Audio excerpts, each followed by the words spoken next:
It's Monday, and you know what that means. The Jersey First Television Network proudly brings to you the latest edition of Real Talk, and certainly I am New Jersey's premier and now 10-time award-winning journalist, top Latino as voted on by the Latino Spirit Online magazine, along with the United States Latino Affairs Initiative. And without a doubt, ladies and gentlemen, I'll continue to be the weapon of mass disruption in Garden State media, because my level of honesty, now more than ever, is truly necessary in this era of journalistic deception. That's right, folks. It's me, the generational talent in journalism here in the Garden State, Fernando Uribe. Again, thank you for tuning in from wherever and however you may be doing so right now on the 30th of September. We appreciate you tuning in again as we're wrapping up the month of September. As you can see, folks, we're rocking pink on the show because tomorrow is October the 1st, and it will be the beginning of Breast Cancer Awareness Month. So for the rest of October, folks, on Real Talk here, I'll be rocking pink to show my support for the American Cancer Society and making strides against breast cancer. So again, we'll be thinking pink throughout the month of October. And again, I want to thank you all for tuning in from wherever you and however you may be doing so on Facebook Live via StreamYard, also on the Jersey First YouTube page, as well as all of our social media platforms. And speaking of which, if you haven't done so already, make sure you like Real Talk with Fernando Uribe and Jersey First TV on Facebook. Don't forget to follow us on Instagram and Twitter. And for all you YouTube subscribers, click the subscribe button, and you'll be automatically notified of all the exceptional content brought to you by the Jersey First Television Network. And of course, like, comment, and share as often as you can here to show your support for Real Talk with Fernando Uribe, of course. And whether you get your podcast on Spotify or SoundCloud, download Jersey First and take it with you. You're always on your smartphones for something, folks. It's the NFL season. You're betting on DraftKings or wherever it is. You're betting parlays, the over-under, the point spreads, whatever it is. Folks, you're checking your email, checking your texts, you're on WhatsApp, whatever it is you're doing, you're always on your smartphone. Folks, take Jersey First TV with you anywhere at any time. And I cannot say it enough what a privilege it is to be on the dream team of Garden State Media. That's right, folks. It is the Jersey First Television Network, and brand new episodes of the Nader Narrative premiere every Thursday, hosted by the incredible Elizabeth Nader, and brand new episodes of millennial superstars AJ Malillo and Stephen Rambolo as they host Bridging the Gap every Thursday, also premieres on the Jersey First Television Network. And of course, every Monday night, folks, check your local listings as we bring you the latest edition of Real Talk right here on Jersey First TV. Folks, you want to stick around? We got a jam-packed show this afternoon here as you're all, of course, getting home from work. We'll talk about it. As I mentioned before, we're thinking pink on the show. I'll give you all the details, folks, coming up on Saturday night, October the 19th at the world-famous Ventanas at the Modern in Fort Lee, New Jersey. I'll bring you the 2024 edition of A Professor's Quest to Save Breasts to benefit the American Cancer Society, folks, and we'll talk about the success this event has had since 2008, raising over $63,000 for breast cancer awareness during the month of October. We'll talk about that and obviously all the details involving this amazing event coming up in the middle of October. Folks, you also want to stick around for final thoughts. I'm going to have a lot to say about Tom Moran and, of course, you know, the ongoing disservice that Tommy Boy does to us every single day. And his latest column should just make you want to just vomit for how blatantly dishonest it is. But then again, it's Tom Moran. He lives to be dishonest. And of course, when we talk about other insults to journalism, folks, guess what? We have to mention Uncle Dave and sort of the ongoing disservice that Uncle Dave does to journalism. We'll talk about them during Final Thoughts. You definitely want to stick around for that, folks. A lot to cover with these two clowns in the establishment media here in the state of New Jersey. So you definitely want to stick around for that one. Folks, you know, it is election season, and I keep talking about really, you know, with 34 days to go, I would argue it's the most consequential election in our lifetime. We have the 45th president, in my opinion, going to become the 47th president, obviously challenging the current vice president, Kamala Harris, and we'll talk about a little bit later, obviously, during this episode, why the choice is very clear, why voting red is the only alternative, really, to save our republic coming up on November the 5th. So we'll talk about that a little bit later. But folks, since it is election season, we're not just talking about presidential politics. Of course, there's always a Senate seat to talk about in New Jersey. The fate of the United States Senate obviously is up for grabs on November the 5th. but all 435 House seats are up for grabs, as they are every election cycle.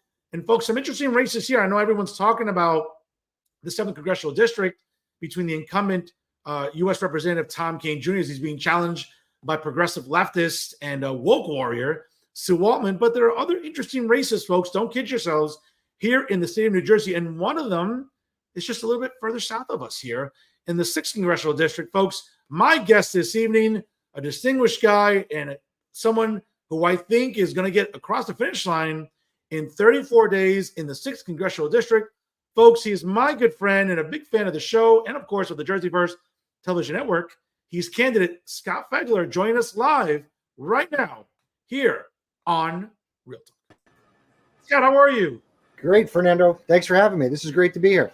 I appreciate it. And folks, again, if you're not familiar with the 6th Congressional District, it is divided between two counties in, obviously, well, one is in central Jersey. I know we can say that. And one's in, I guess, South Jersey, at least south of me. Folks, it involves 12 municipalities in Middlesex County, which include Carteret, Edison, Highland Park, Metuchen, good old New Brunswick as a Rutgers University alumnus, my 4-0 undefeated Rutgers Knights there in nearby Piscataway, obviously. Old Bridge Township, which is also part of the 12th Congressional District as well. Also includes Perth Amboy, Piscataway, Sayreville, South Amboy, South Plainfield, and Woodbridge Township. And in Monmouth County, obviously the plurality of the district itself, 26 municipalities in Monmouth County, which include Aberdeen Township, Allenhurst, Asbury Park, Atlantic Highlands, Bradley Beach, Deal, Fairhaven, Hazlet, Highlands, Interlaken, Keensburg, Keyport, Little Silver, Lock Arbor, Long Branch, Matawan, part of Middletown Township, Monmouth Beach, Neptune City, Neptune Township, Oceanport, Red Bank, Rumson, Seabright, Union Beach, and West Long Branch. Whew, I need a drink there. That's a lot of towns there in the 6th Congressional District, right, Scott? It is. I've had a lot of ground to cover this last couple months, so it's fantastic. I mean, I grew up here, right? The 6th District is near and dear to my heart. It's awesome to actually say tonight I'm actually coming from my hometown. I have a town hall in Matawan tonight. So, yeah, it's awesome. It's great to try to represent the district, and we're running a great campaign. We're really excited about Election Day, and I think we have a real shot here. Well, let's talk about that. 34 days to go for you, Scott. I know you've been very active in going door to door. You've been hitting, very, very grassroots campaign from what I can deduce. Certainly, you've been to every town fair I can think of during the summer. Obviously, food truck festivals, you name it. You've been out there. Sometimes people just run for office for the sake of seeing their name on the ballot. That's not the case with you. You've been out and about. You've been knocking on doors. And again, like every Republican in New Jersey, and I know this, having run for state assembly many years ago, Republicans were always at a disadvantage, right? Whether it's registration, whether it's establishment media, giving coverage to Republican candidates. But that has not deterred you, right? Because I think you've been very loud and outspoken about the incumbent and, quite frankly, the disservice he's been doing to his constituents in the 6th Congressional District. Yeah, totally. I mean, look, the guy's been there since 1988. So we can do better. We can do a lot better than Frank Pallone. So very excited to give him hell. And for the last I don't know, 7, 8, 9 months. I mean, talk about marathons. This is a marathon. And we've been out. We've been doing everything. We're everywhere. There was last Saturday, I ran into Frank Pallone 4 times. Right. So we're out there. When we think about, obviously, the reasons that you want to run, certainly you're not happy with your current representation. I think it's as simple as that. Yep. Certainly it's one of those rhetorical questions that I think with candidates, I think is very easy to answer. But let's really shave the apple down, Scott, because when we look at the incumbent Frank Pallone, this is a guy who, quite frankly, again, it's an opinion journalism show, so I can state opinions. I'm a broadcast journalist. I do it for a living. Frank Pallone reminds me of the sort of typical national Democrat that is very myopic. New Jerseyans and everyday Americans are struggling to pay their groceries. Inflation continues to suffocate us. Interest rates are making it increasingly more difficult to even purchase a home or a condo or to buy property. Okay, New Jerseyans are struggling to decide whether or not to pay for gas, even though it's gone down conveniently 30 days to go before an election. But at the same time, Frank Pallone is that typical national Democrat that's obsessed with the uterus, obsessed with reproductive rights and abortion, when in New Jersey, newsflash to Frankie and his supporters, it's been codified into state law. So if for some reason, Frankie, there's once President Trump gets reelected and takes the oath of office in January, God forbid, whatever, an alternate universe, there is a national abortion ban. What the Dobbs decision did, folks, is it relegated it to the states. And here in New Jersey, it's codified into state law. So if you're a woman and gets knocked up tomorrow, you can terminate a pregnancy up until the 9th month. And, it's football season. You're going out, single girl summer, single girl fall. You make some bad decisions with alcohol. You wake up next to the wrong guy on Monday morning. Plenty of Plan Bs available. I know what they look like. They're available on every counter. I've bought a good amount of them in my adult life. So what exactly is Frank Pallone's obsession with reproductive rights, Scott, when we know that it's a non-issue in New Jersey to start with? Yeah, it's exactly right. Look, he just continues to beat the Democratic script, and just bangs the drum of Democratic talking points. It's a little sad after 36 years in office. He really has very few achievements to be proud of himself. Look, he's the ranking member of the Energy and Commerce Committee. The issue, I guess, that's near and dear to my heart, right, that he is so gung-ho on and trying to brainwash the rest of us is offshore wind turbines. And he thinks this green initiative is so fantastic. But there's so much research that says, this is going to hit the middle class and the low income really, really hard. Your income bills are going to go up 40% when this goes through. I live right at the beach and the shore. There's a whale every other week washing ashore dead. Dolphins, the whole 9 yards. So here we are, not typical of Republicans to be, hey, let's save the whales. All right. But this is just common sense policies that is going to affect the 6th district and the rest of the entire East Coast in a major, major way.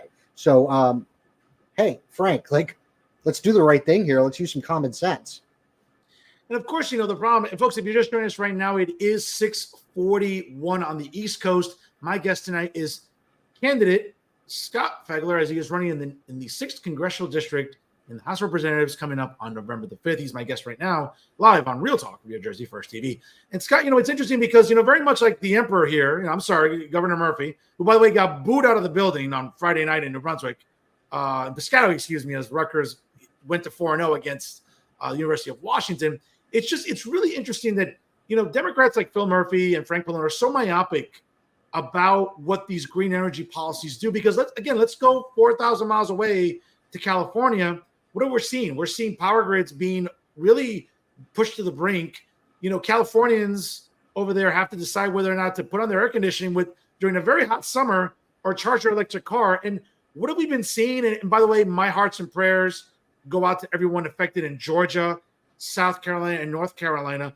What are we seeing with electric cars? Oh, by the way, when they get inundated with water, there's a very real risk that they're going to catch on fire and possibly explode and even create more of a casualty. So it's interesting about, listen, can we get away from fossil fuels?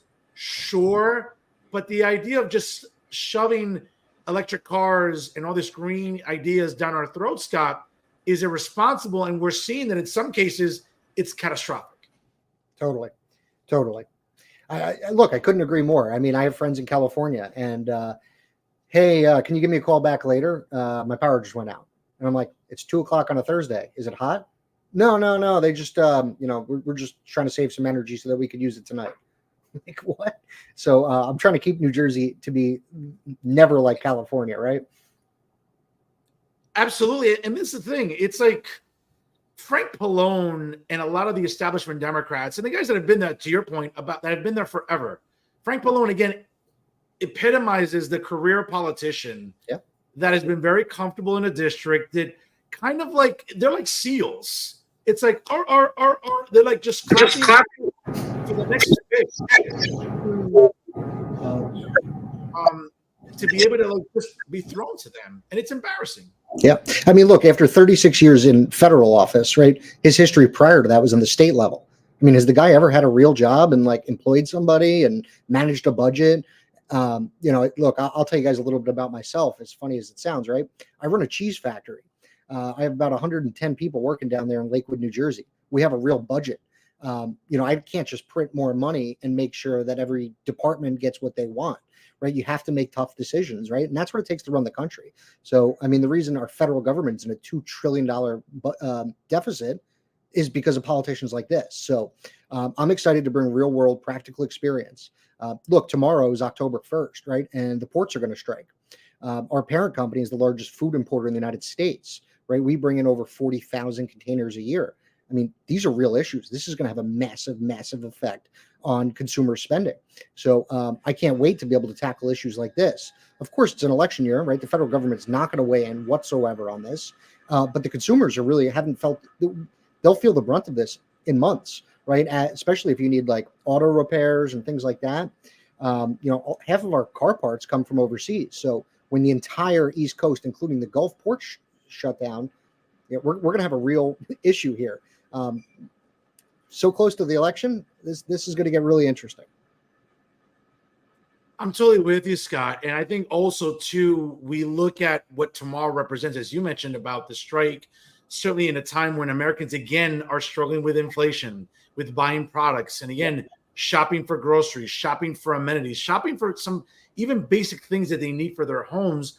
Again, the Biden-Harris administration that Frank Pallone reveres so much is responsible for this. And the idea, and again, listen, it's hard to convince people in New Jersey. There's always that vote blue, no matter who crowd. And listen, I know it better than anybody up here in Hudson County. It's as blue as Windex.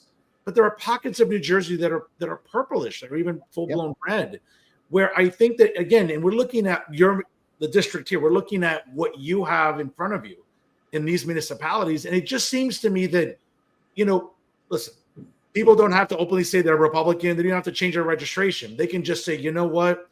We're tired of the same awful representation at the federal level. It starts with the Biden-Harris administration. Certainly starts with, the Senate representation.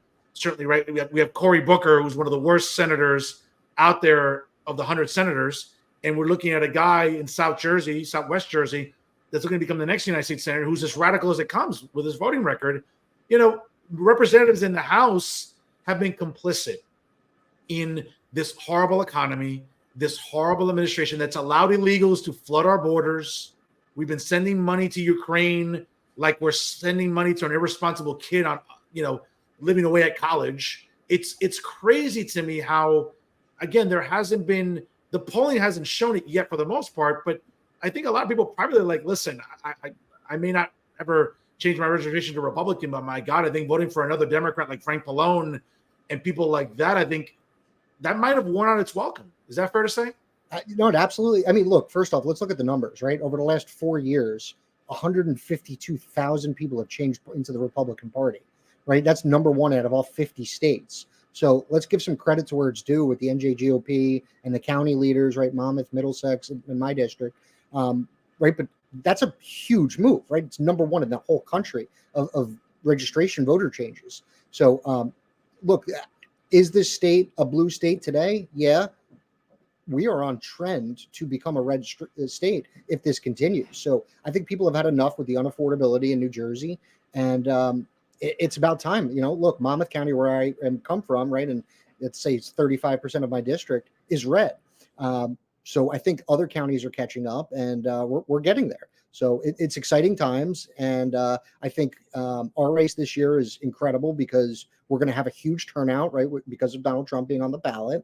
But next year's governor race is very, very exciting as well. So the future looks bright for New Jersey. It really does. I'm with you. And I think that Republicans, as they have cut into that registration, I know, listen, 2 years ago, it was well over 1.1 million registered Democrats. Now, obviously, the deficit is still there, but it's less than 900,000. So I think, people have seen at the federal level what a disaster Joe Biden has been, what a disaster Kamala Harris has been. And it's kind of mind-boggling to me where, I'm looking at polling nationally where, like, this race shouldn't even be close at the top of the ticket. Donald Trump should be winning this race, I mean, almost like Ronald Reagan, Walter Mondale margins. But again, back to the point of the vote blue no matter who, the identity crowd that, oh, my God, I'm losing my mind, a Black woman or an Indian woman, depends whatever day she decides to wake up and decide what she is. It's like this sort of identity fixation is what's making this race, I think, unnecessarily close at the top of the ticket. When you're going door to door, though, Scott, and when you're talking to Republicans, I'm sure you're talking to Democrats too, and of course, independents are what decide elections. You have to win those people over. What's been the response when some people might say, listen, I don't mind voting for you. Look like a good candidate, but I don't know. I'm just kind of tired of Trump. I don't know. I might sit this one out. What's been your response? Because I'm pretty sure you've been faced with that. Yeah, absolutely. Every day. Look, we've got a really good messaging, right? And again, these are common sense approaches. Frank Pallone has just moved so far left that even Democrats understand what common sense policies we're proposing. I mean, you'll be hard pressed to find a Democrat that wants to kill the whales, right? Like that's a good message. You'll be hard pressed to find a Democrat that wants to pay even higher taxes than they already pay, right? The New Jersey Taxpayer Union, right, ranks Frank Pallone consistently an F. I mean, there was one year, I think he was number 429 out of 435 congressmen, right? So setting the bar pretty low. Again, New Jersey is one of the most unaffordable states in the country, and representatives like this lead to that. So, I mean, we're excited to to communicate to unaffiliated voters and Democrat voters, and bring them into our camp of common sense. This is not an extremist campaign, and people can get behind that, and it really gives us a credible messaging. They're excited. They're tired of career politicians. They want somebody with some common sense, with business experience. That's the thing I hear all the time on the campaign trail. Curtis Bashaw, like myself, right? We run businesses.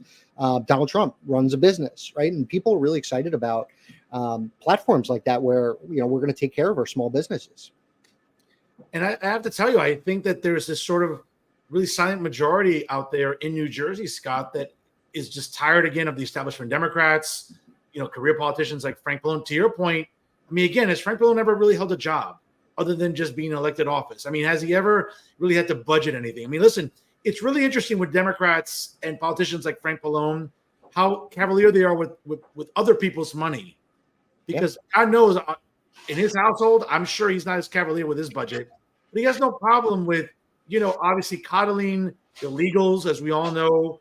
Obviously, the rest of his party is like that at the national level. It seems like he loves to coddle the alphabet mob when it comes to demonizing Republicans or conservatives like myself, when it comes to advocating for parental rights and making sure that, for God's sakes, I mean, do we need taxpayer dollars to pay for people's, transgender surgeries? I'm like, hey, listen, you want to have that whatever life-altering decision, that's on you. That's on your nickel. The idea that Frank Pallone is so myopic and smug to think that regular everyday people should pay for someone's, I mean, I hate to call it mental illness. I mean, I do sometimes, but the idea that we should be responsible for someone else's choices like that, again, it just reminds us how out of touch Frank Pallone is, Scott. Totally. I get reminded of it daily. No, it really is awful. But let's dive more into the 6th congressional district. Obviously, we've been touching about affordability. We know that, listen, Donald Trump needs to win in 34 days. It'd be great to have a Republican Senate, which I think is very possible. There's a lot of vulnerable Democrats nationally in the Senate, and Republicans can still, I think, add to the current lead that they have in the House of Representatives. Obviously, it starts with you and others. But one of the things that I think goes unnoticed or undiscussed, Scott, is I think really the urgency to address infrastructure. Yeah. We are seeing in New Jersey bridges, roads, and again, I know that's a state level thing where the gas tax is supposed to address roads, but at the federal level, right? I mean, again, what would you like to see done in the 6th congressional district should you get into office? Yeah, I mean, look, it was pouring rain all weekend, right? I drove through a flood. They closed the road right down in Long Branch. I mean, being right on the water there, I mean, it's a total mess. I mean, look, I spent a year or two up in Hoboken in my young single life, right? And that city consistently floods. It's no different where I live now in the Highlands, New Jersey. They want to put a $600,000 ocean wall right along the bay there. Have they thought this through? Is that going to prevent the flooding? It's crazy. So we have a ton of bridges down by us. I mean, look, they're rickety as all hell. These things have not been upgraded in 30, 40, 50 years. So, let's invest into our infrastructure, right? This creates good local paying jobs, union jobs all over New Jersey.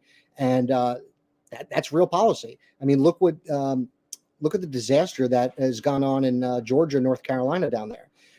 we just spent what, another 30-40 billion dollars to the Ukraine. How much are we giving to these guys? How are we going to fix this infrastructure? Right, dams are bursting down there. Right, this is an election year, and right, Mayor Pete and Joe Biden launched what, a $400 billion infrastructure plan. I mean, I see the advertisements, but I don't see our infrastructure getting any better. So I'm all about increasing our infrastructure, but I want to do it effectively. I want to do it cost effectively. And there are real opportunities right here in the 6th District to make things better. So I'm all about it. Well, I mean, Scott, I mean, unfortunately, Greggy there is busy prepping Minnesota Governor Tim Walz for tomorrow night's debate. So, I mean, he's not really concerned with bridges and what's going on with infrastructure. Yeah. And by the way, what an embarrassment by Kamala Harris over the weekend. I mean, here's Donald Trump, the 45th president, going to Georgia today, helping to give out supplies. Meanwhile, Kamala Harris is on a plane in a fake photo op, just like Tim Walz and his wife are in a fake photo op at the University of Michigan, when there's no players on the field and they're standing up cheering for what, an empty field. It's like, it's such a fake campaign, but it's also, again, it's a reminder about here in New Jersey, representatives like Frank Pallone, who also I think are very fake when it comes to the issues that they want to be outraged about.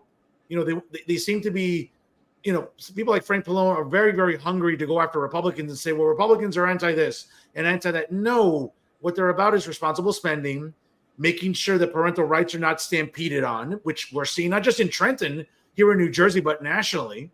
Okay, thank God for organizations like Moms for Liberty and other organizations that are standing up for parents, but more so too, like this idea of, you know, coddling the alphabet mob, coddling the illegals. It's interesting. In 2017, going to 2018, then Senator Kamala Harris said that $10 billion for a border wall was racist and xenophobic and just didn't make sense financially, Scott. And now in 2024, we've spent over $500 billion to house illegals in New York, to give them hotel rooms, to give them debit cards, to give them cash. You know, we're seeing this invasion of Haitian migrants and illegals and what they're doing in our cities and other cities around the country. But somehow $500 billion to house illegals, that's okay. But to secure a border, yeah, that's xenophobic, Scott. Yeah, it's insane. And look, again, we're on the right side of all the issues here, right? This is a year of common sense, and I think this message resonates with every American, right? Let's take care of us, right? Why did we spend $36 billion on illegal immigrants and $3 billion on veterans, right? We need to take care of ours and ours first. After that, then we can talk. I'm totally with you, folks. If you just joined us right now, it's 6:56 here on the East Coast. My guest tonight is running in the 6th Congressional District in the House of Representatives. He is Scott Fegler.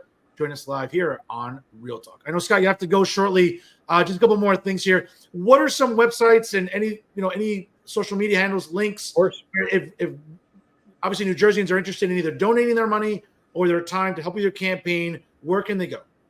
Yep. So our website's Fegler2024.com. Fegler, Fegler. I know it rolls right off the tongue. My Twitter handle is the same thing, Fegler2024.com. We have the Facebook, Scott Fegler for Congress.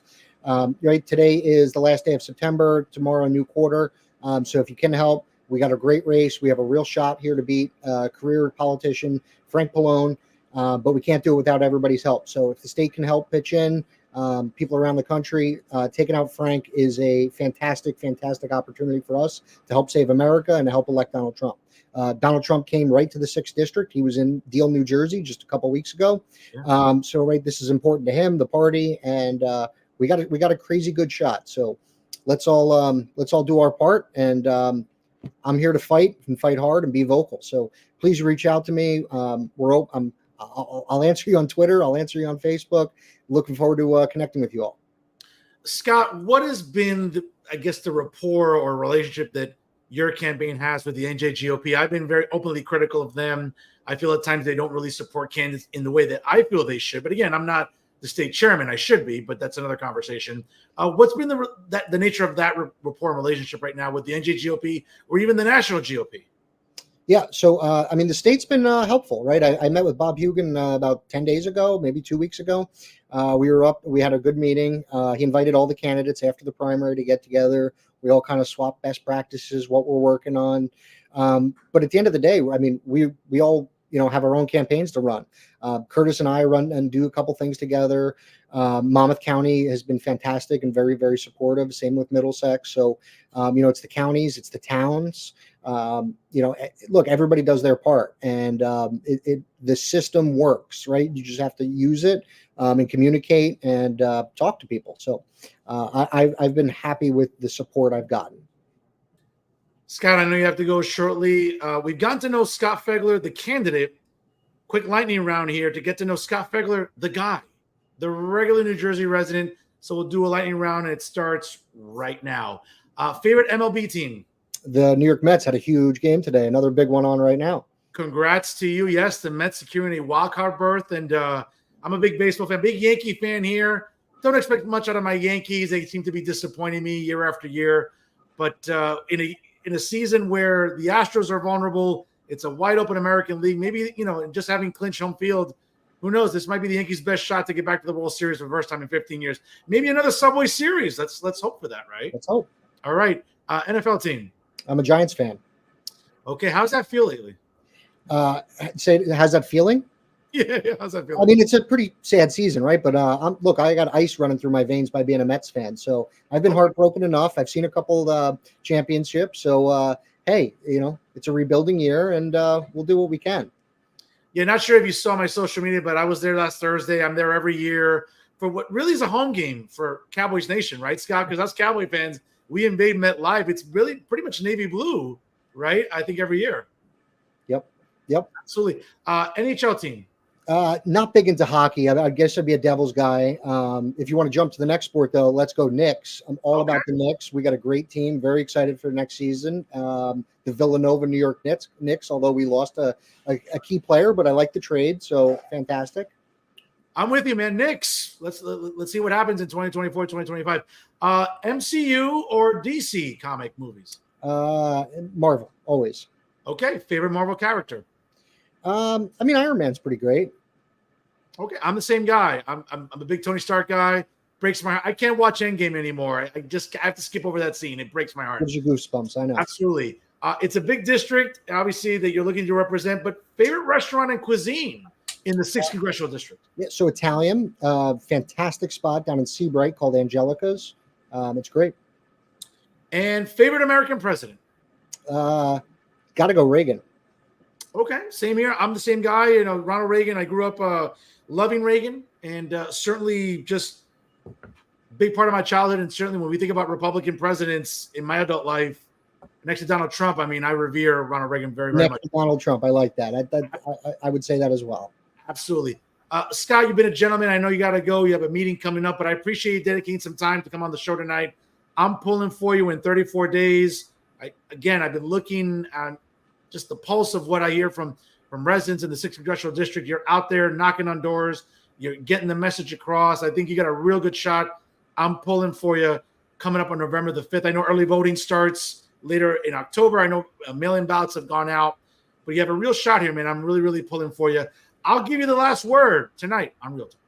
Yeah, let's show up, guys. That's the problem with the Republican Party. We have to show up. We have to phone a friend. We have to phone 2 friends, right? Let's talk to some voters. We can still register voters for another week, in 2 weeks, actually, I think till the 15th. So, look, really excited for Election Day. But as Republicans in this state, let's do our part. And let's talk and let's flip some people that are unaffiliated or don't traditionally show up. And let's give them hell for the next month.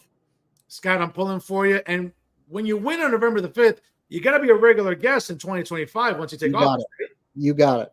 I'll hold you to that. All right, folks. He is Scott Fegler, running in the 6th Congressional District for the House of Representatives here in the state of New Jersey.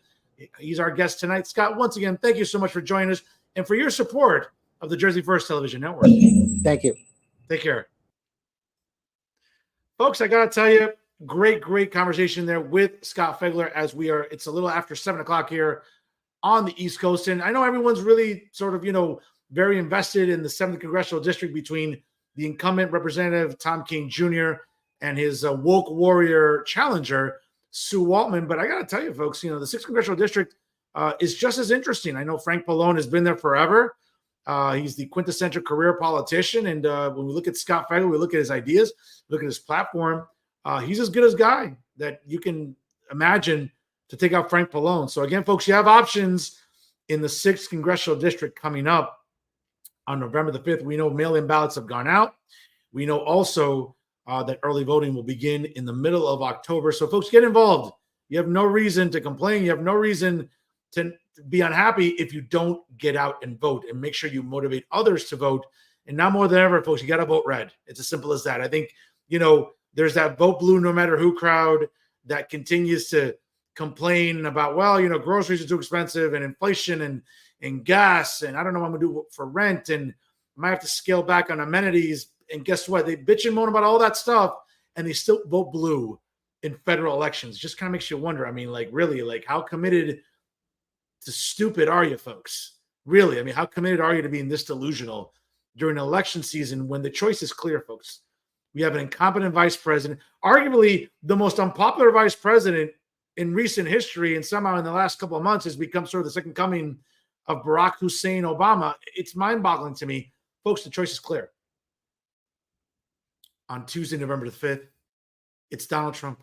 You don't have to like the guy, but folks, you can't argue the policies. You can't argue their effectiveness. We lived through 4 years of low inflation, good gas prices, lower interest rates. Again, folks, here's a number that should just tell you everything you need to know, okay? Whether you're a recent college grad, a newlywed couple, or just someone who's looking to buy property, okay?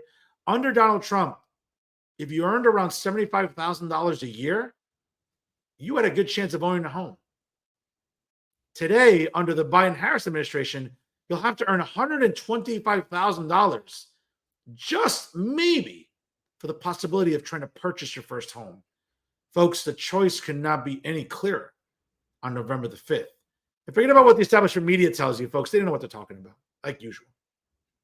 Okay? But when you look at a race like CD6 here in New Jersey, you have options. And one of them, obviously, and the best one, is Scott Fegler. So best of luck to you, Scott.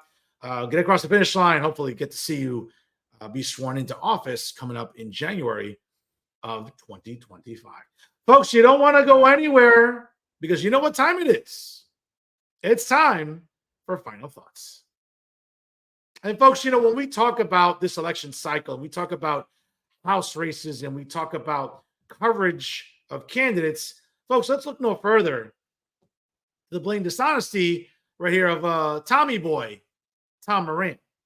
But again, Tom Moran is symptomatic, folks, of sort of a larger problem, and that's the establishment media here in New Jersey. Because let's be honest, is there a bigger group of more useless humans in New Jersey than these guys?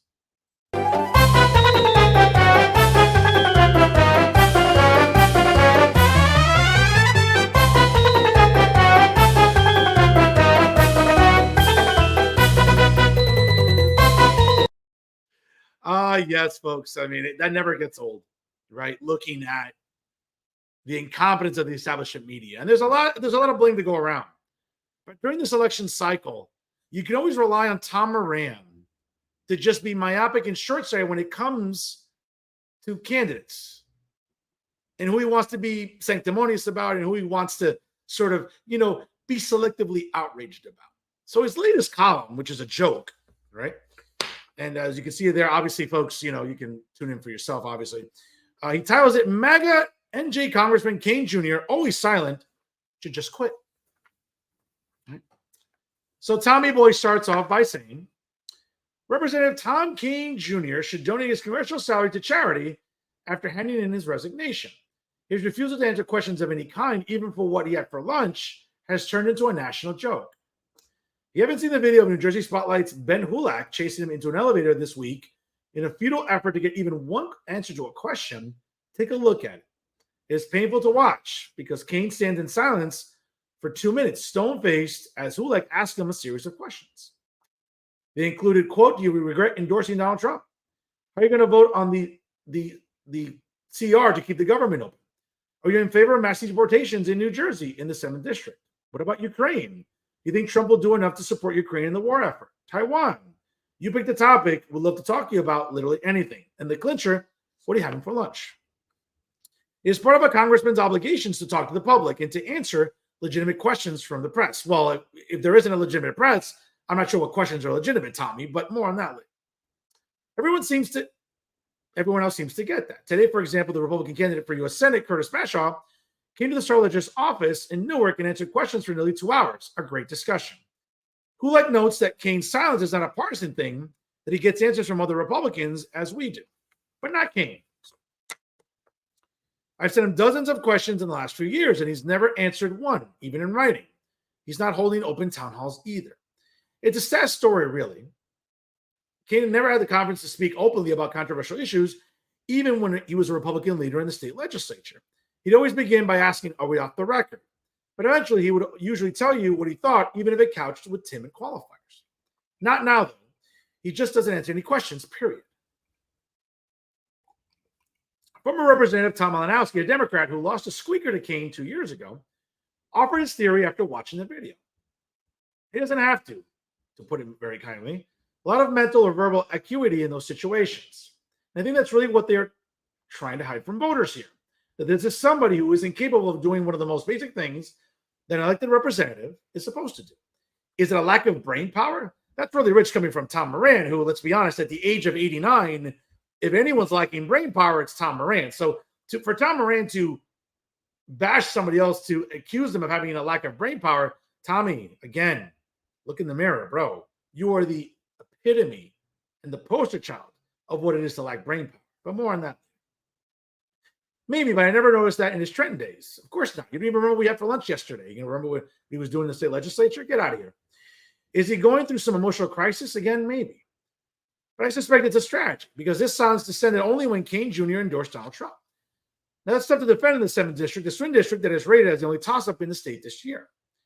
My guess is that Kane knows that and would prefer to run on that name of his, hoping that voters in the 7th District assume that Jr. is made of the same stuff as his dad. And this is where Tom is blatantly dishonest. Folks, he's not, which is not true. Former governor answered questions every time, built bipartisan coalitions, and carved out a national reputation as a thoughtful and unconventional Republican. Junior is an obedient soldier of the MAGA caucus in the House, voting with Trump every time. He refuses to discuss that too, even when he's trapped in an elevator. Our Kane's strategy is a slap in the face to the voters in his district, according to Tom Moran. This isn't a democracy. No, Tom, it's a republic. Again, I know you're 89 years old and you took U.S. history, 70 years ago. So maybe you forgot that we're a constitutional republic. Okay, not a democracy. We're supposed to have open discussions. It's part of the job. And Kane has proven himself derelict.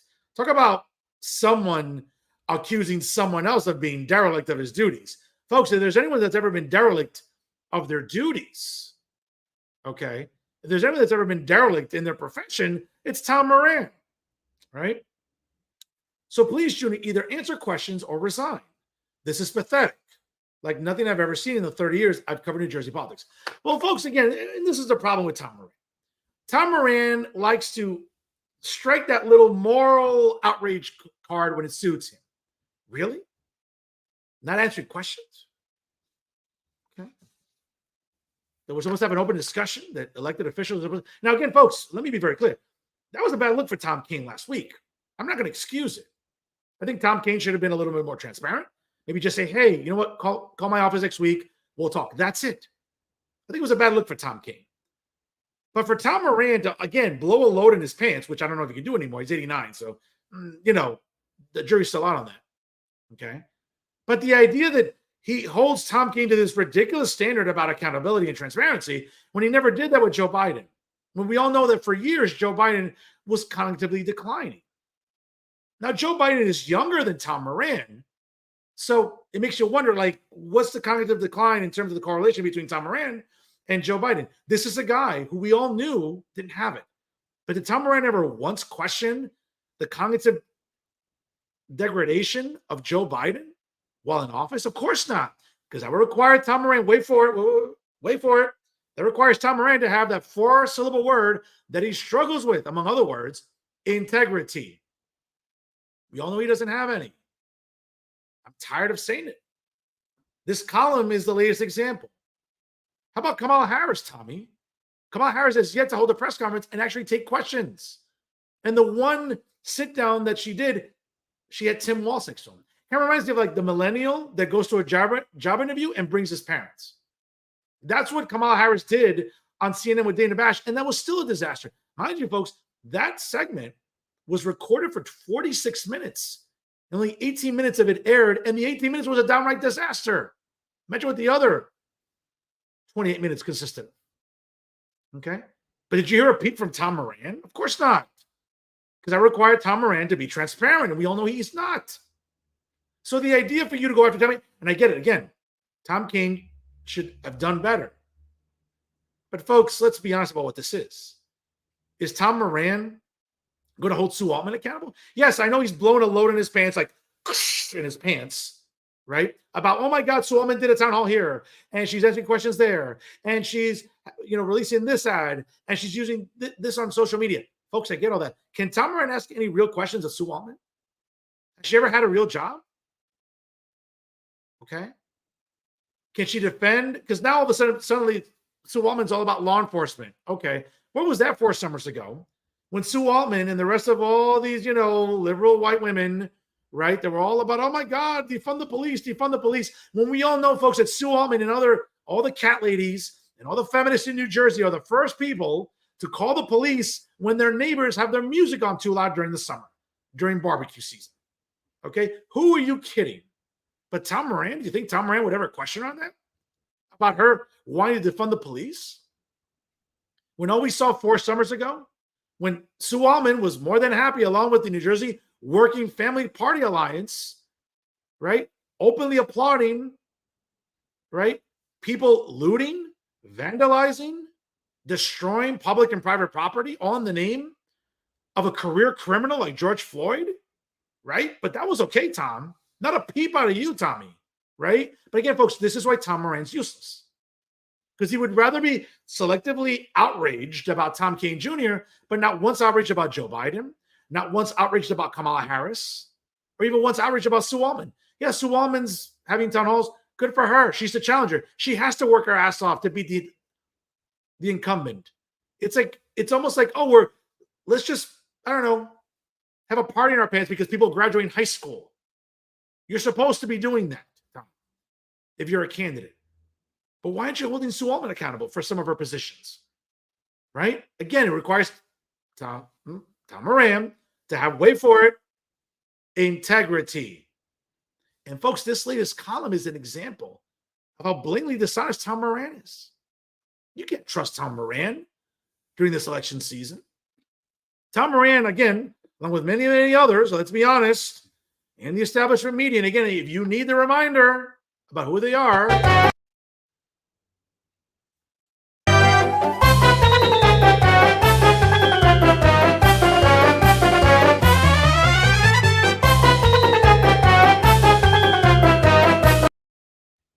folks, take your pick. Tom Moran is one of the many in establishment media who exhibit very severe symptoms of Trump derangement syndrome. And I get it. He's fixated on Trump. And what's Tom Moran? Folks, can we have a wellness check on Tom Moran in 34 days? Because polling will tell you it's not abortion. It's not coddling illegals per se. It's not coddling the alphabet mob. Folks, what matters in this election, now more than ever, is the economy, affordability, how to handle an open border that the Biden-Harris administration has let tens of millions of illegals flood into our country, to have a little more accountability about the money we're sending over to Ukraine unnecessarily. Okay? Unlike Tom Moran, see, at least I'll say it honestly, I couldn't care less about Ukraine. Let Vladimir Putin have it. I don't care. Worry about Americans. Worry about veterans. Worry about the elderly. Worry about children. Worry about school districts, roads. Worry about maybe investing more money in the United States and not abroad like in Ukraine. But again, that required Tom Moran to come at you with something tangible and intelligent. We all know he can't. And this column is another example. Okay?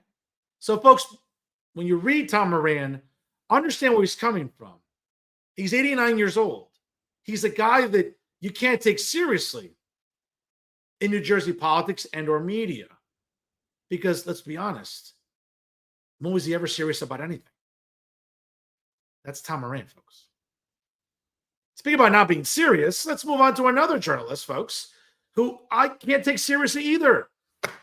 And that's Uncle Dave, David Cruz, the workaholic. I mean, funny. I mean, David Cruz, a lot of things. Workaholic isn't one of them. But folks, this is something that kind of rubs me the wrong way about David Cruz. Okay. Never mind the fact that David Cruz is a guy. Listen, and I'll give the devil his due. Cut his teeth in the business, rolled up his sleeves, got to work a long time ago because ya no trabaja, porque ya un vago, let's be honest. Okay. But this is the thing about David Cruz. Okay. Whether it's Hispanic Heritage Month, whether it's openly coddling blatant Hollywood liberals and leftists like John Leguizamo, let's be honest, folks, really, is that a good representation about Hispanics in today's culture? No, it's not. But leave it to Uncle Dave to be myopic. But where Dave is exceptionally myopic, okay, is the way that, and again, it's a disservice because he took over Reporters Roundtable from the late, great Michael Aaron. Now, again, if you missed some of my tributes to Michael Aaron in recent episodes, you should go back and take a look at it, folks. I hold Michael Aaron in deep regard. And when I had the opportunity to be on multiple episodes of Reporters Roundtable some years ago, yes, Michael Aaron understood the importance of different types of journalists, but not David Cruz. Okay. Now, let me not sort of pick on everybody here. Again, let me start off with Brent Johnson, great reporter, good journalist for New Jersey Advanced Media, out and about, down in the trenches. Don't got a problem with him. Okay. Nancy Solomon. Okay. One of those, like, I guess, establishment media personalities in the tri-state area, obviously working for WNYC. And listen, she's been in the trenches. She's, rolled up her sleeves and she's done the work. Don't have a bad thing to say about Nancy Solomon. Don't care about political views. Don't care about where she stands on the political spectrum. But again, I'm intellectually honest enough to tell you that Nancy Solomon does good work. She's a hustler. She gets out there. She gets the scoop. No question about it. Where David Cruz loses me is when you have people like Matt Friedman, again, who looks like he's living under a bridge. Okay, Matt, would it kill you? It's 2024. Can someone who dresses Matt Friedman? Stevie Wonder? Who? Ray Charles? Who? Matt Murdock from the Daredevil series? Who exactly dresses Matt Friedman? Okay. Matt, 1997 called. They want their shirt back. Okay. I know who told you it's not even appropriate, even unacceptable to look like you live under a bridge when you come on a show. Would it kill you to comb your hair? Would it kill you to trim your beard? Folks, this pretty face, when it grows a beard, it's not hard to trim. It's not difficult. But the problem with Matt Friedman is, again, he's part of a bigger problem. Because David Cruz puts people like Matt Friedman up on a pedestal when it comes to journalists and having them on Reporters Roundtable. Because what David Cruz thinks is, well, if we just have State House reporters, first of all, what's State House reporters? Matt Friedman doesn't live anywhere near the State House. He lives in upstate New York, right? Watering his marijuana plants. Again, another one who blows a load in his pants about marijuana. Folks, is there anything more pathetic? And Jay Lester is up there because Jay Lester is another useless man-child that's fixated on marijuana. Folks, is there anything more pathetic than a man in his mid to late 40s, like Matt Friedman, that literally is ejaculating all over himself about marijuana? Folks, I get it. Some people need it for medicinal purposes, whatever. Folks, I've never seen a grown man who's almost 50 be this fixated on marijuana. But that's Matt Friedman. Okay? But David Cruz feels that having someone like Matt Friedman, who's nowhere near the State House in Trenton, okay, is a viable option for Reporters Roundtable. Never mind the fact of other people that he gets out there, right? Fossils like Charles Style. Folks, Charles Style hasn't been to the State House and God knows when. If he goes once a year, that's a lot. We're taking that guy seriously? Right? Or Max Pizarro, when he's been on Reporters Roundtable. When has Max Pizarro left his house, folks? Max Pizarro is copying and pasting press releases, and when he's not doing that, he's making Fred Snowflake drive up and down the state because Max is too lazy to do it, or publishing more leftist propaganda disguised as a news column for Insider NJ. All right? Or Alan Steinberg, another TDS sycophant like Tom Moran. Okay? Or, again, folks, Basic question to David Cruz. David, it's called Reporters Roundtable. Have reporters, not just State House reporters, but have all different types of reporters. Okay? What's wrong with reporters that oversee great news sites like the Hudson County View?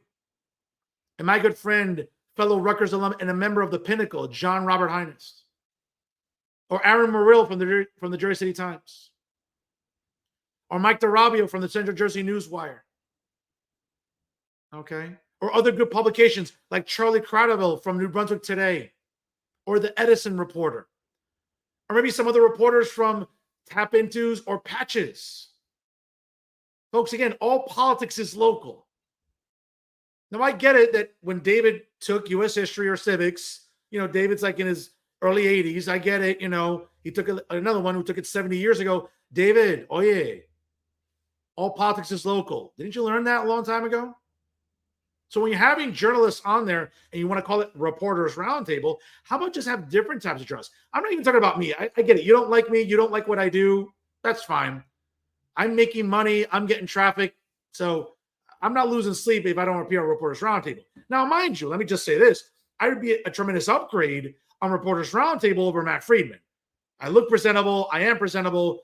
I mean, folks, the worst things you can do than this pretty face on Reporters Roundtable. It wouldn't kill you, Dave, to have at least someone looking presentable on television. Okay? But never mind about my pretty face. That's not the point here. The point is to at least embrace other forms of journalism. Because, folks, again, and this is where Dave, I think, is very myopic here. Okay? Folks, the traditional newspaper is dying. Okay?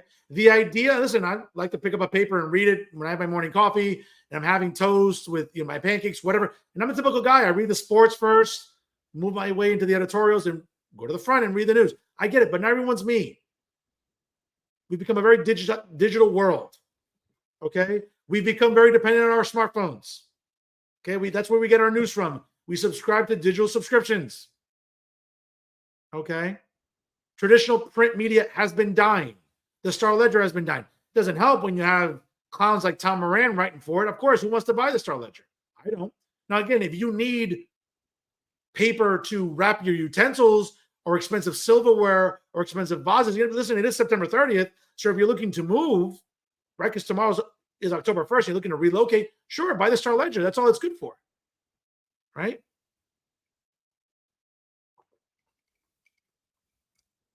But there's a reason the traditional media is dying. There's a reason why citizen journalism has been on the rise and will continue to be on the rise. There's a reason why podcasters like yours truly, a 10-time award-winning podcaster, by the way, gets traffic. Not the Mickey Mouse traffic that David Cruz gets or these other Mickey Mouse journalists in New Jersey. Okay, the only traffic that Dave knows is what's on 440 leaving his house or on Kennedy Boulevard in Southern Jersey City. But here on this show, again, folks, it's real traffic because it's real talk. Okay? So, Dave, do me a favor. Open your mind a little bit because let's be honest. Let's not fall for the nonsense that you don't have final say about Reporters Roundtable. Just like Michael Aaron did. And Michael Aaron he had a scheduler. And the scheduler would reach out and he reached out to the journalist that Michael Aaron respected. And I know that's a big pill for you to swallow, David, because you swallow everything else. I mean, at the food court, probably at the Gateway Center. Okay. But Mike Aaron respected me. Why? Because A, I have a good show. B, I get interesting guests. And C, I'm a damn good journalist. Maybe not in your eyes, but then again, who made you the judge, jury, and executioner about what is journalism? Okay. If the New Jersey Society of Professional Journalists gives me credentials and I use them when I go about to place, David, sorry, what you think is journalism is really irrelevant. And what's even more infuriating is you're not even giving a chance to other journalists. It's the same recycle. Colleen O'Day, who puts you to sleep. Charles Style, who puts you to sleep. Matt Friedman, who reminds you, hey, if you haven't taken a shower yet, take one because you know Matt hasn't. Okay? Or Alan Steinberg. Okay? Or other journalists that just put you to sleep. Again, there's some good ones. Brent Johnson, Nancy Solomon, and a few others I can name maybe on one hand. But David, open your mind here about what journalism is. Okay? Why don't you, instead of recycling the same people over and over again, why don't you give a shot to other journalists? Really respected ones. I just threw a few names at you before. Again, Dave, I get it. You're in your mid-80s, late 80s, or whatever it is. I get it. Cognitively, you're about, maybe on par with Tom Moran. But do me a favor, dude. Do a little critical thinking when it comes to what journalists you want to invite to Reporters Roundtable. Because it's not just State House reporters, folks. It's the local journalists that make a difference. It's the local journalists that are also covering races.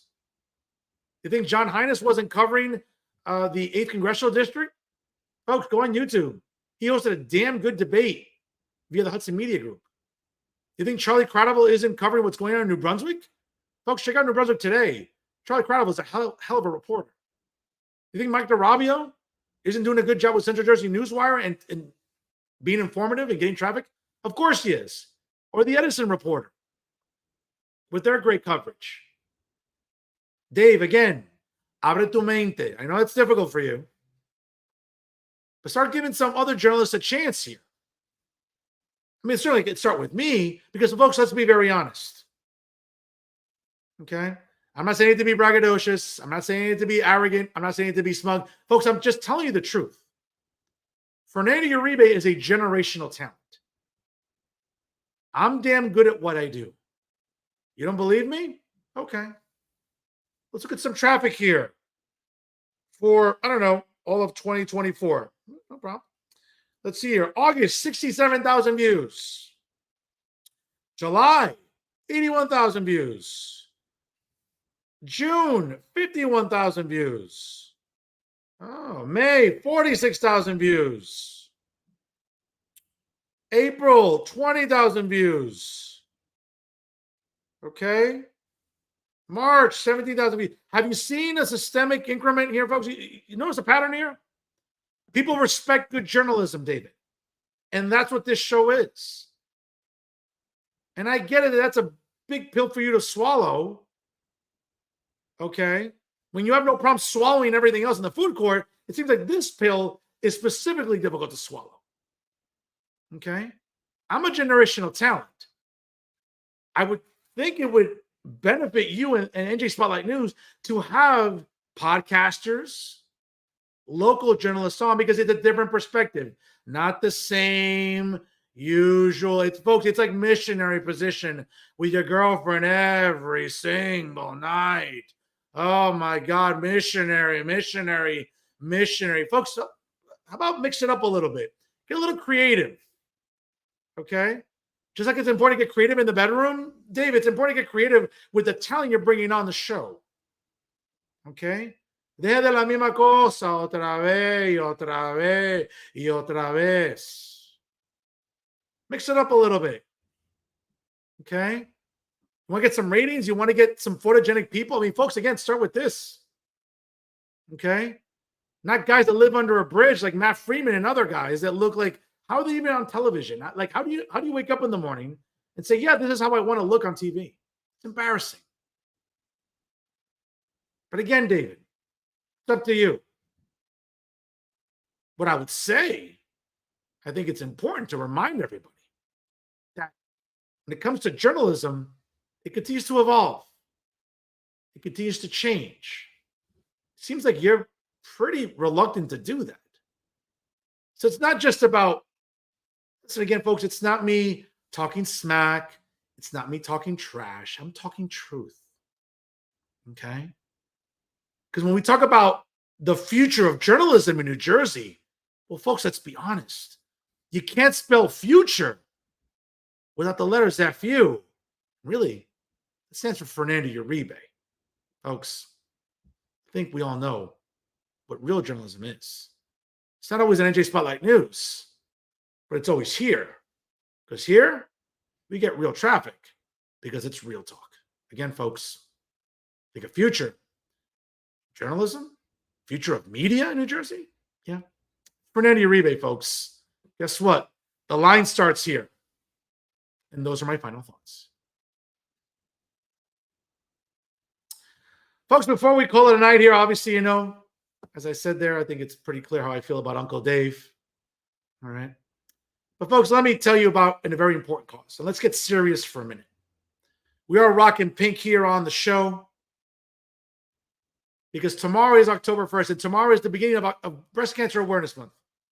And yours truly has been proud to partner with the American Cancer Society since 2008. And I'm proud to tell you that I've raised over $63,000 over the years to benefit making strides against breast cancer and the American Cancer Society. And I've worked with many great hosts over the years. Obviously, starts with Vladimir Guerrero, Liliana Drake, Megan Grimes, Genesis Bravo, Sandra Ramirez, Emily Amato, Jacqueline Rodriguez, okay, Maxine Mandel, obviously others, Alyssa Schiavetti, okay, a lot of great hosts over the years that have helped me reach this milestone to make a difference for the American Cancer Society.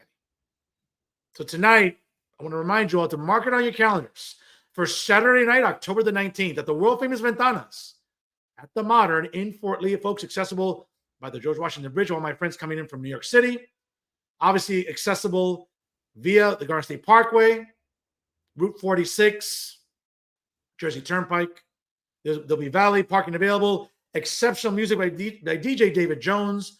Wonderful raffle prizes.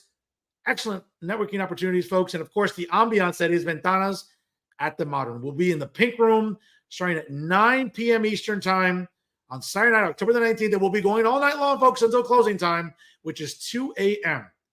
We are asking for a suggested donation of $20 at the door. And all proceeds that evening benefit the American Cancer Society. So once again, I want to thank my co-hosts this year, Vladimir Guerrero, Emily Amato, and Jacqueline Rodriguez. What a great team we make. And of course, we will be honoring the memory of great community leader and former breast cancer survivor who tragically passed last December. That's Olivia Hutcherson, a great member of the community in Bergen County. We'll be honoring her memory on Saturday night, October the 19th. Again, folks, all proceeds benefit the American Cancer Society and making strides against breast cancer. So again, mark it on your calendars, bring some friends out, and let's party for a great cause, folks. Again, on Saturday night, October the 19th, at the world-famous Ventanas at the Modern in Fort Lee, New Jersey. And together, folks, we can defeat breast cancer once and for all. And that's our show for this week, folks. Once again, I want to thank Scott Fegler, candidate in the 6th Congressional District, Republican candidate, that is, who'll be challenging Frank Pallone. Hopefully he'll get across the finish line and get Frank Pallone out of there. Folks, he's one of those establishment politicians that just need to go. It's as simple as that. So we're rooting for you, Scott. Get across that finish line coming up on November the 5th. And folks, again, want to thank you all for tuning in here. And of course, for always supporting us on our social media platforms. Make sure you like us on Facebook. Of course, follow us on Instagram and Twitter. Don't forget to subscribe to Jersey First TV on YouTube. Of course, like, comment, and share all the great things going on with Jersey First TV. And of course, folks, download Jersey First TV wherever you get your podcasts on Spotify or SoundCloud. Do that and take Jersey First TV with you anywhere at any time, whether it's on your smartphone, tablet, PC, or Mac, whatever it is you're doing, you're on some electronic device, take Jersey First TV with you. And folks, I can't say enough how what a privilege it is to be on the dream team of Garden State Media. That's right, folks. It's a Jersey First television network. Brand new episodes of the Nader Narrative premiere every Thursday, hosted by the outstanding Elizabeth Nader, and brand new episodes of Bridging the Gap with AJ Melillo and Stephen Rimbolo also premiere on Thursdays. Of course, every Monday night, brand new episodes of Real Talk with Fernando Uribe premiere every Monday night. Check your local listings, of course, ladies and gentlemen. And of course, I can't say enough as we're working hard for you to educate and advocate for the residents of the great state of New Jersey, folks. Nobody does it better than Jersey First TV. Once again, I want to thank tonight's guest, Scott Fegler, running in the 6th Congressional District, folks. We all know mail-in ballots have been mailed out. Certainly, early voting begins later on in October. Folks, again, don't forget to vote on Election Day as well, folks, and help Scott and Republicans get across the finish line. Let's win back the Senate. Let's keep the House. And let's elect Donald Trump to the presidency, folks, because now more than ever, hey, we want a better economy. We want our border secure. We want to just make sure there's tranquility in this country. Folks, it starts with the 45th president, and it's going to end with him becoming the 47th president coming up on November the 5th, and hopefully, and God willing, taking the oath of office on January 20th, 2025.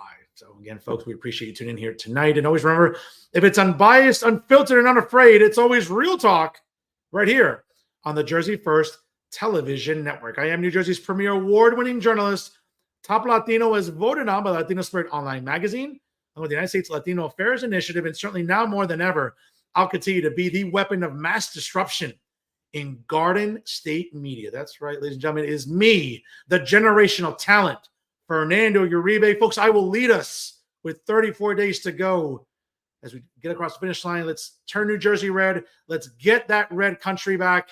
And let's get to 270 electoral votes for Donald Trump and Republicans. Obviously, across the ballot, folks, let's get them across the finish line. Don't forget to vote. It makes a difference. Let's get out there. And folks, again, I'm Fernando Uribe. I want to thank you all for tuning in here. Folks, take care of your elderly neighbors. Look after your kids. Happy October as it is tomorrow. We'll continue rocking pink for the rest of October here on Jersey First TV to raise awareness about breast cancer during Breast Cancer Awareness Month to benefit the American Cancer Society. Folks, always remember, if you can't be good, be bad, baby. Thanks for stopping by. And always remember, stay classy, everyone.